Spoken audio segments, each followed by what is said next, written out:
Now let us come together, not as a group of separate individuals seeking something outside ourselves, but as one consciousness turning inward to the presence that has never left us.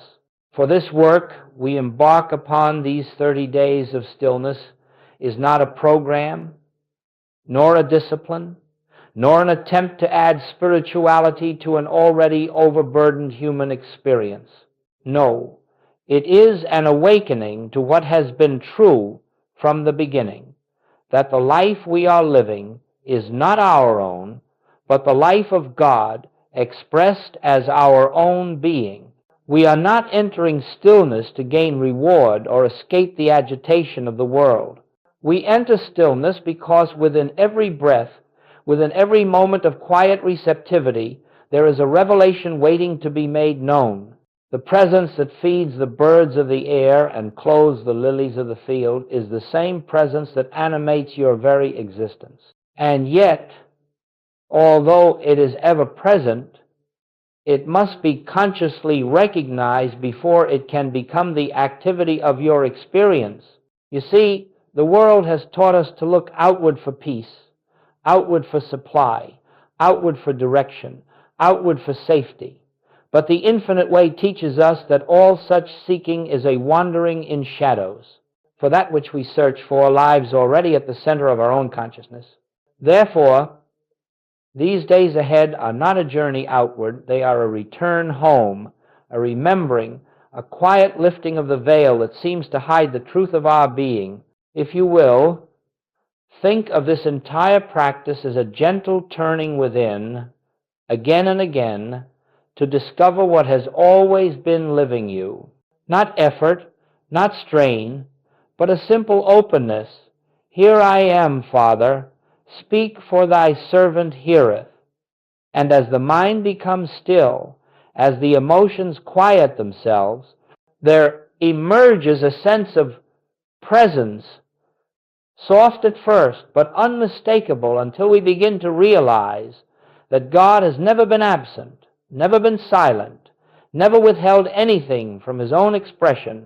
And so I welcome you to these 30 days of stillness, not as students learning a method, but as those who are ready to behold the truth that has eternally been true.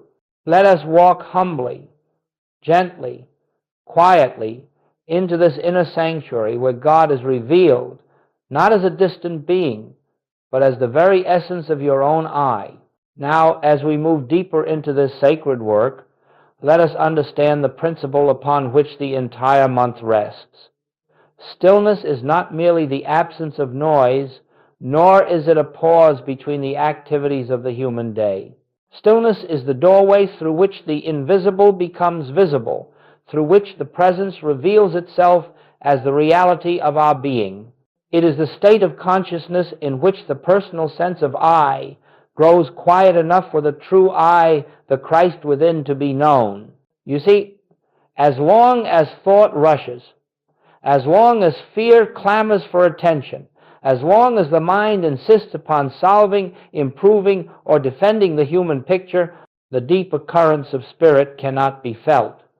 Not because spirit is absent, but because our awareness is preoccupied with shadows. And so stillness is not something we achieve. It is something we allow.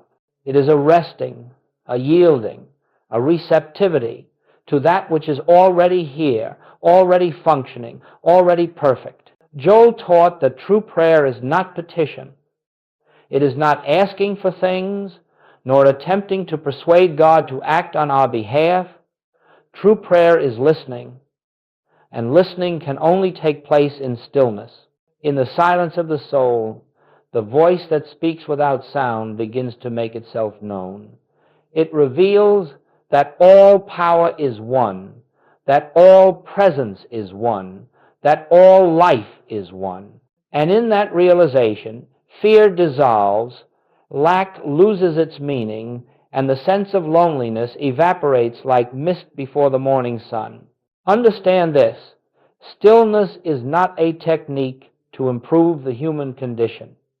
It is the recognition that the human condition has no reality apart from the beliefs we hold about it. When we enter silence, We are not attempting to change our world. We are stepping out of the illusion that the world has power over us. We are returning to the awareness that God alone is power. God alone is presence. God alone is life. And so we begin this month not with striving, but with surrender, not with effort, but with trust. As you turn within, whether for a moment or for several minutes, remember that you are not seeking something missing. You are acknowledging something eternally present. You are creating the space in which realization may dawn. Realization that God is the substance, the activity, and the breath of your being. In this realization lies healing. In this realization lies supply. In this realization lies peace.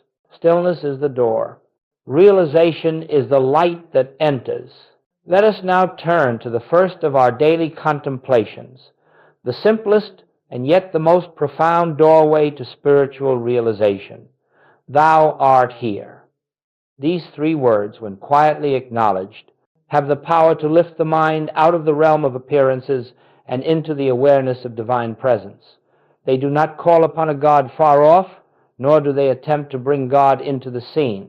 They merely recognize what has always been true, that the infinite is already fully present, fully active, fully here. You see, the difficulty in spiritual living does not lie in God's absence. There is no such thing as an absent God.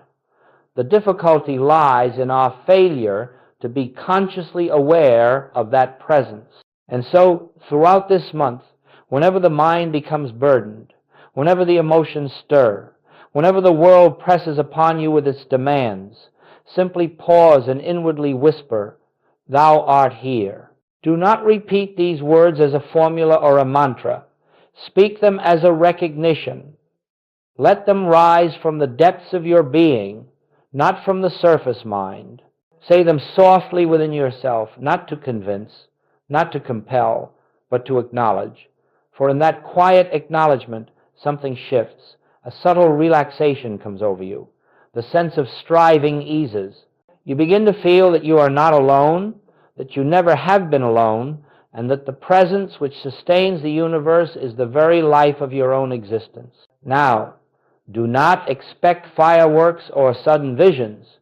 Most often, the activity of spirit is gentle, like the dawning of light before the sun breaks the horizon.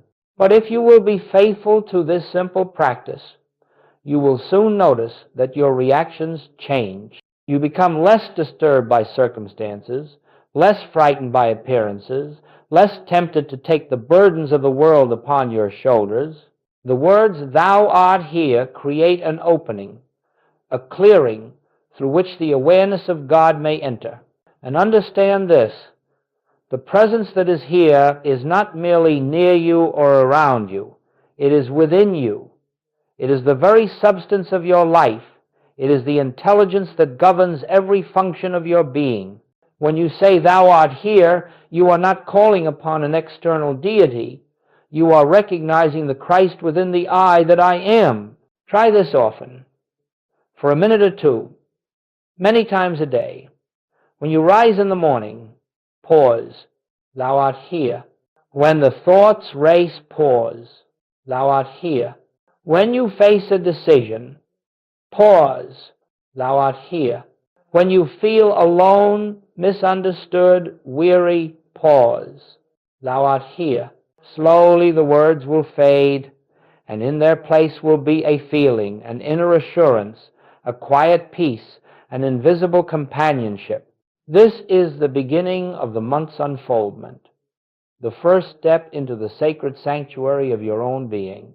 Now, as we enter more deeply into this sacred journey, let us understand that these 30 days are not a discipline of the mind, nor are they a program to accomplish spiritual goals. They are an unfoldment, a revealing of what has eternally been true but seldom recognized. Each day offers not a new truth, but a new opening to the same truth, the one presence, the one power, the one life, expressing itself as your very being. You may notice in these weeks ahead that some days feel effortless.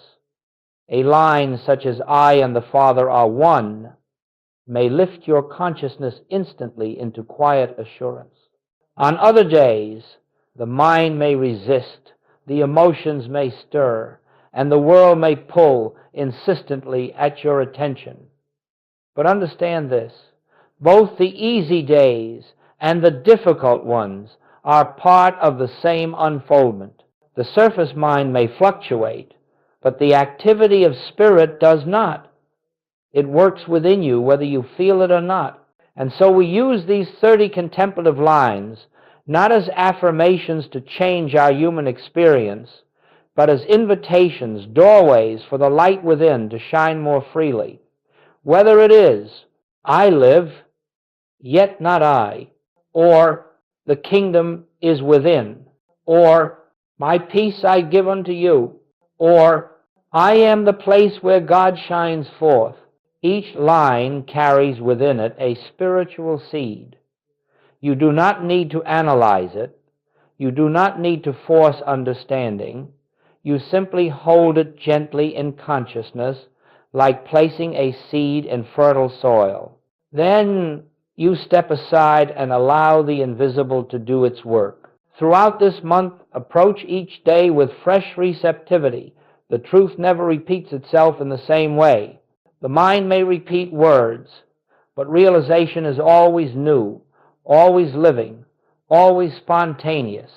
One day the line, "There is only one power," may appear to address fear. Another day it may speak to your sense of supply.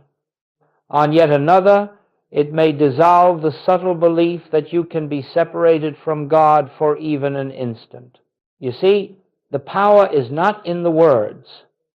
The words are merely symbols, markers, that point to an inward reality. If you allow them to rest softly in your awareness, you will find that the words fade and the silence beneath them begins to speak. And it is the silence, not the statement, that heals, reveals, restores, and transforms. Therefore, do not rush through these 30 contemplations, nor judge the results by appearances. Spiritual unfoldment is seldom noisy. It does not announce itself. It moves gently, imperceptibly, like the tide that rises without sound. Yet one morning you awaken, and you know something has changed. The weight you carried is gone. The fear no longer has a voice. The sense of loneliness has evaporated. You feel accompanied, upheld, guided. This is the fruit of daily stillness. This is the fruit of quiet recognition. This is the fruit of 30 days spent turning within. And though you may not see the entire transformation while you are in the midst of it, the unfoldment is taking place nonetheless. The spirit within you never sleeps. Its activity continues even when you are unaware of it. Our task is simply to present ourselves each day open, receptive, available, and allow the inner light to reveal itself in its own way, in its own time, in its own perfect fullness. Now, as we continue in this sacred practice of daily stillness, something subtle yet profoundly transformative begins to take place within you. It does not arrive with fanfare, nor does it announce itself with emotional excitement. It comes quietly, as a gentle movement of the spirit, a soft unfolding of awareness that Joel called the inner hearing. You see, the spiritual life is not lived through the human mind. The human mind is an instrument of analysis, of memory, of reason, and all these have their place in the world of appearances. But they cannot touch the infinite. They cannot grasp God. They cannot reveal the presence. Only the inner ear, that deep faculty of spiritual discernment, can receive the impartation of truth. And this inner ear awakens, not through effort, but through silence. As you sit in stillness, whether with the words, "Thou art here," or "I and the Father are one," or any of the contemplations we shall explore this month, you are tuning your consciousness to the frequency of spirit. You are creating the conditions in which realization may dawn. And then, without warning, without planning, there comes a moment when a truth rises within you, not as thought, not as memory, but as revelation. This is the inner hearing. It may come as a deep sense of peace, unconnected to any circumstance. It may come as clarity, a sudden knowing of what is right without any reasoning. It may come as a lifting of fear, so gentle that you hardly notice when it left. It may come as love, love that does not originate in the mind, but pours forth from a depth you did not know you possessed. Do not misunderstand. This is not imagination. It is not self-suggestion. It is the activity of the Spirit of God within your own consciousness. It is the Christ, the true identity of you, breaking through the clouds of personal thinking and revealing itself as your real self. And hear this well. Inner hearing does not depend on your worthiness. It does not depend on your purity of thought, nor on your emotional harmony, nor on your spiritual accomplishments. It depends only on your willingness to become still, still enough for the noise of the world, the noise of fear, and the noise of personal striving to subside. When the mind is quiet, even if only for a moment, the inner ear opens. When the heart is receptive, even if only slightly, the light of realization enters. When you cease trying to reach God, God reveals himself as the very being you have never ceased to be. And so throughout this month, as you return to stillness, you will gradually discover that a new dimension of life is unfolding within you. You begin to sense that guidance is no longer sought from the outside. It arises from within. You feel that strength is no longer the result of effort. It comes as grace. You notice that harmony is no longer created. It is revealed. This is the fruit of inner hearing. This is the beginning of spiritual realization. This is the awakening of the divine consciousness that has always been the center of your being. And once this inner hearing begins to function, even faintly, it will continue to grow. It will speak more clearly, more frequently, more naturally. It will become the quiet voice that walks with you, the silent companion that precedes you, the invisible presence that sustains you. And you will know beyond all doubt that you are being led not by human will, but by the Spirit of God. As we continue in these daily contemplations, something begins to take place within you, quietly, steadily, almost imperceptibly at first. It is not dramatic. It is not emotional. It is not accompanied by sudden bursts of spiritual excitement. It is a transformation, but a transformation so gentle, so inward, that you may not notice it until you look back and discover that the landscape of your consciousness is no longer the same. You see, spiritual growth is not measured by outer achievements. It is not measured by visions, nor by sensations, nor by changes in circumstance. It is measured by the degree to which the personal sense of self yields to the realization of the presence within. And this yielding happens slowly, tenderly, through the simple act of stillness. One day, you will discover that situations which once disturbed you no longer hold the same power. You will find that the reaction which once sprang up instantly, fear, irritation, anxiety, has lost its foundation. A space has opened within you, a stillness that meets the world with peace rather than resistance. This is not something you have done.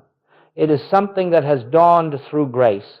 Another day, you may notice that the sense of loneliness has begun to fade. You feel accompanied, upheld, guided. Even in moments when you appear to be physically alone, there arises a gentle assurance. You are not walking this path by yourself.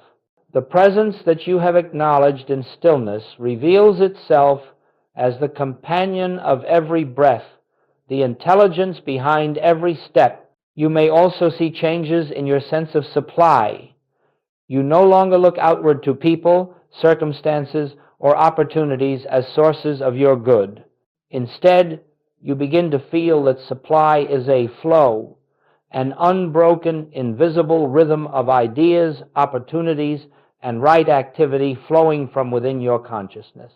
The fear of lack loosens its grip, not because you have acquired more, but because you have recognized that the infinite source is the very life-living you. In your relationships, too, the transformation expresses itself. You begin to behold others not as personalities to accept or reject, not as bodies to please or challenge, but as the same Christ expressing through different forms. You begin to understand what Joel meant when he said, "I am you and you are I." For the more you recognize the presence within yourself, the more naturally you recognize it in others. Perhaps most profoundly, your longing for spiritual results begins to diminish. You become less interested in what stillness can bring you and more devoted simply to abiding in the presence. The desire for experiences subsides, and in its place arises a contentment, a quiet joy, a sense of completeness that is not dependent on anything external. And here is a mystery. The very moment you cease seeking results, the results begin to appear, not as the world gives, not as rewards, but as manifestations of a consciousness aligned with God. All of this happens gradually, silently, like the soft turning of a season. You may not feel the change as it occurs, but you will awaken one morning and discover that your consciousness has been lifted.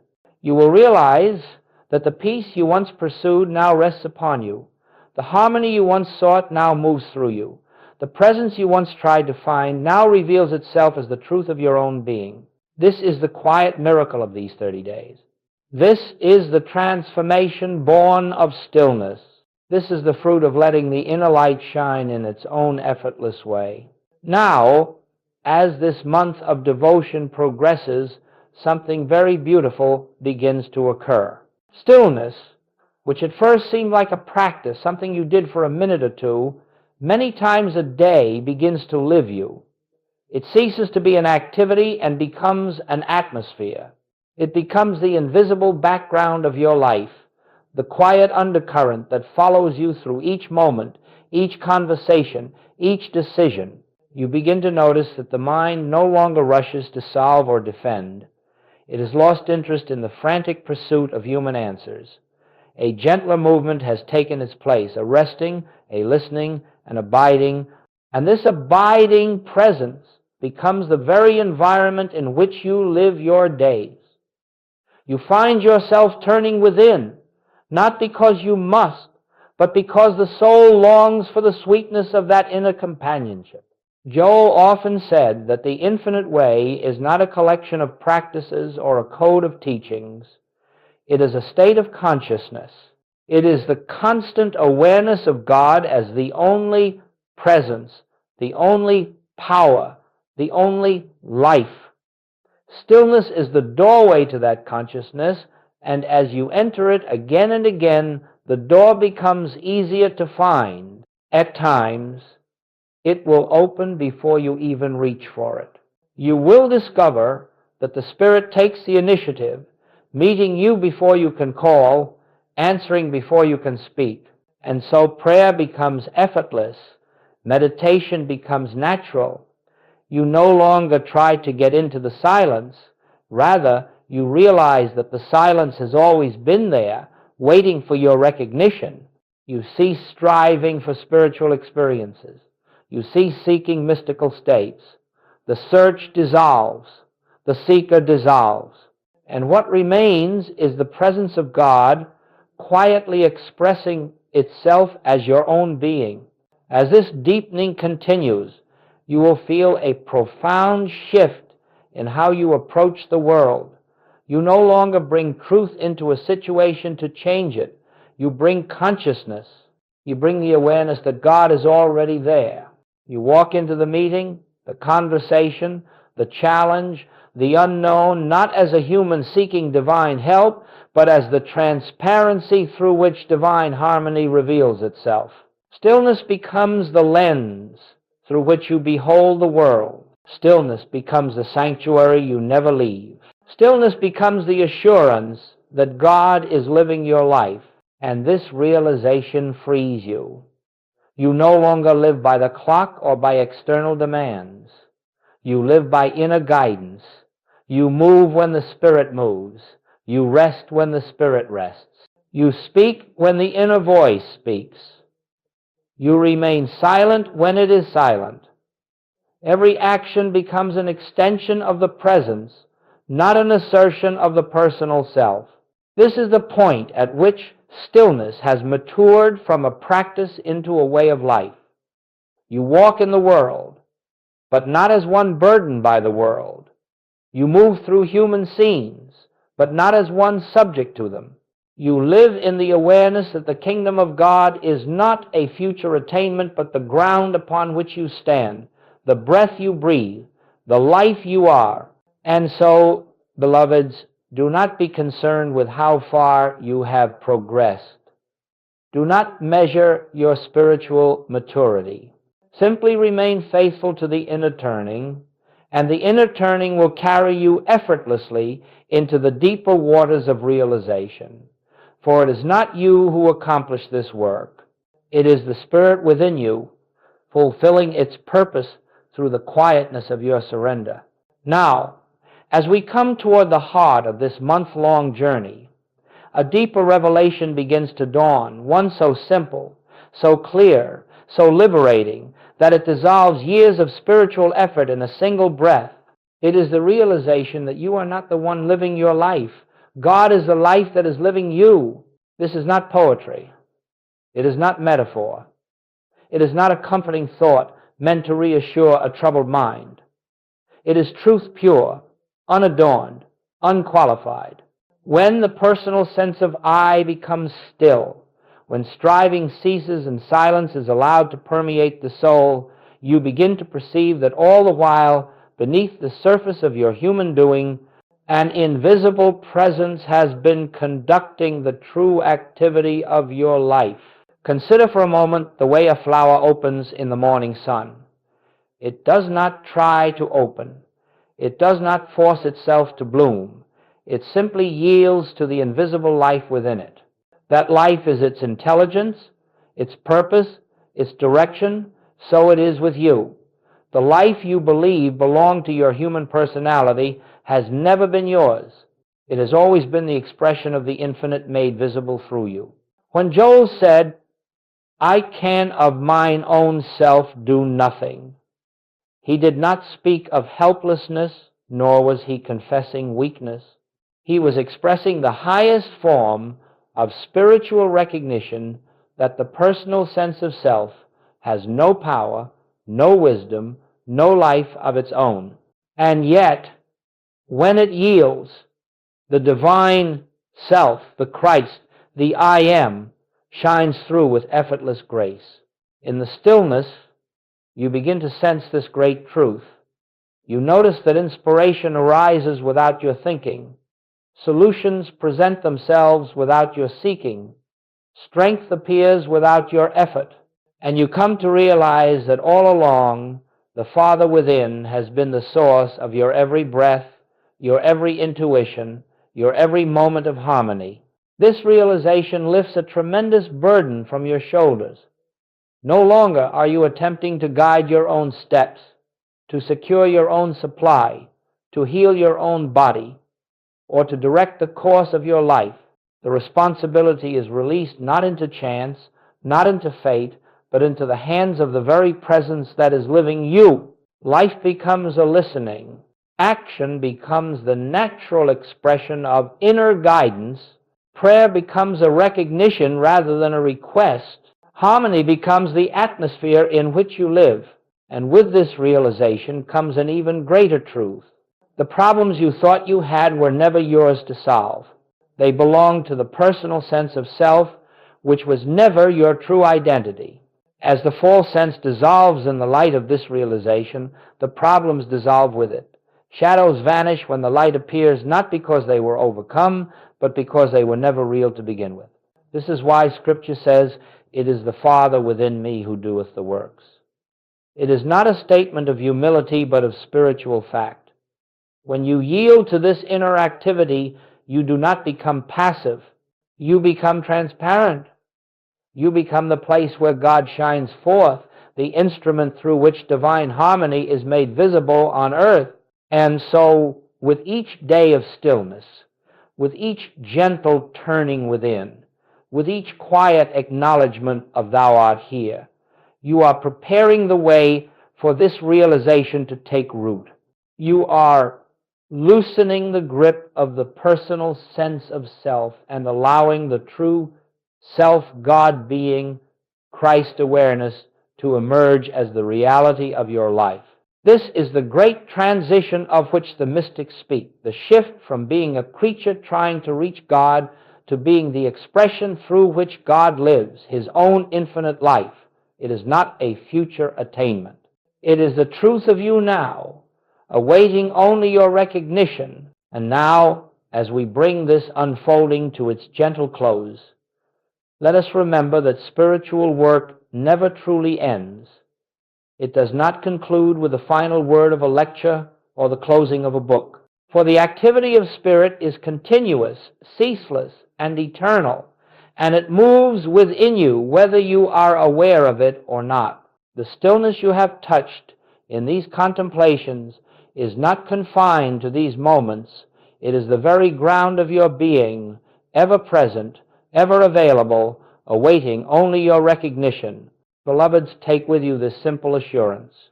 You are safe, not because the world is stable, not because conditions are favorable, but because the presence that lives you is infinite, unchanging, and whole. You walk in the everlasting arms, held by a love that has never wavered and will never withdraw. No problem, no appearance, no condition of this world has the power to separate you from the life that is God expressing itself as you. Carry forward the stillness you have gathered here, not as a technique, but as an atmosphere of consciousness. Let it go before you into every circumstance of your life. Let it surround you in your moments of uncertainty. Let it lift you in times of fatigue. Let it reveal to you, again and again, that you are never facing anything alone.